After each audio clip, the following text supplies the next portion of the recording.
Bonsoir. La grogne s'accentue contre le service Uber à la suite de notre reportage d'hier. Une utilisatrice ne compte d'ailleurs pas se laisser faire. Audrey Gagnon, elle songe à intenter un recours collectif.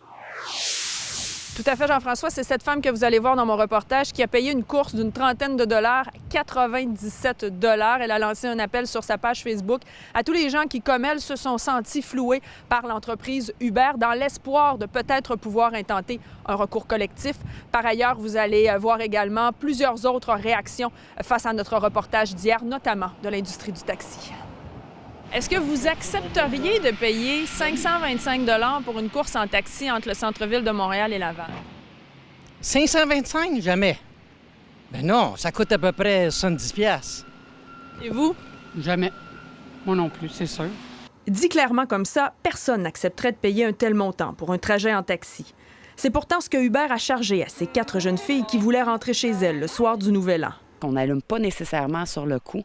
C'est par la suite qu'on a la mauvaise surprise. Catherine Papillon a eu, elle aussi, cette mauvaise surprise dans la nuit du 31 décembre au 1er janvier, alors qu'elle utilisait Uber pour la première fois. Elle a payé 97 $ pour une course de 5,7 km.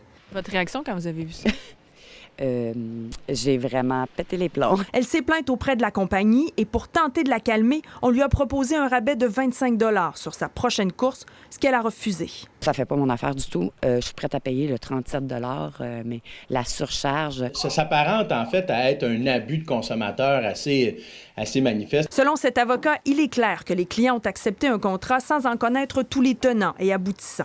Comme consommateur, on ne peut pas s'attendre à recevoir des factures aussi importantes pour un service qui, normalement, en coûte presque rien, simplement en cliquant puis en acceptant une petite invitation sur une application. Ils ont des recours en vertu de la loi sur la protection du consommateur. On peut même penser et songer à un recours collectif ici qui aurait visiblement de bonnes chances de succès. Le porte-parole de la coalition Taxi n'a pas mâché ses mots.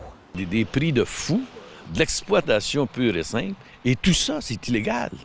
Tout ça est illégal. Imaginez-vous là, comment on peut rester calme.